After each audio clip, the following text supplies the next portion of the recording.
In this video, I want to talk about 5 things that you're probably doing that make you look a bit amateurish. But first of all, I want to make sure that you realize that it's just a bit of fun. Don't take it seriously. Don't hate me. I've done all of these things and someone's told me you shouldn't be doing that. It looks a bit amateur hour. So let me try and save you any embarrassment, egg on one's face, by going through them with you. The first one is lens cap on backwards. Now, not only is it aesthetically displeasing, it's also completely pointless. Whenever you see anyone with a lens cap on backwards on the, just amateur hour, and everyone knows it, everyone thinks it, so if you're doing that, stop doing it. Unless you don't care, then more power to you.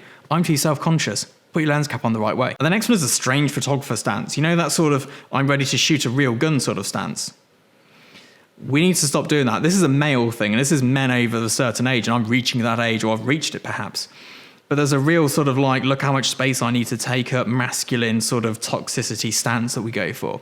That needs to stop. That just says, I don't know what I'm doing and I'm overcompensating. You might as well be driving a Porsche for all it matters. And another big one, and this happens a lot when I used to run workshops in person before this whole crazy world sort of kicked off, and that's zooming into your image and going, is it sharp enough? Is it? Is my image sharp enough? No one cares. Really no one cares. If it's in focus, it's in focus. It's as sharp as it can be with a kit you have. Is it sharp enough? I've never seen a good image and someone asks me if it's sharp enough. It's always a bad photo when they say, is it sharp enough? It's the least of your worries. Don't ask people if it's sharp enough. It probably is. And the final one, and this is a big one, and it's the people who turn up on workshops and talk about the latest camera releases. There is nothing that says, I don't know much about photography as much as talking about gear. Now, camera gear is obviously needed for photography, but not to the extent that the internet would let you believe. I would not have a clue what the latest cameras are because it doesn't matter.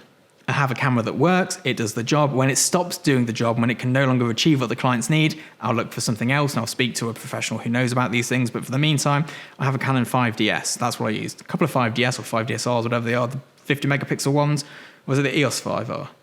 Anyway, it's the 50 megapixel ones. It's not mirrorless. But it's always a dead giveaway that you're perhaps not as good as photography as you think you might be when you talk about the kit a little bit too much. Now, obviously, all of these things, they're not the end of the world, so don't worry if you're doing these things, but if you want to look a little bit more pro, try and avoid them, and it will really help you out. This channel's normally about commercial photography, but we're in lockdown, so I've got spare time, so I've got additional thoughts to spiel out. But if you're into commercial photography, do hit subscribe, and I'll see you all next time. Bye-bye.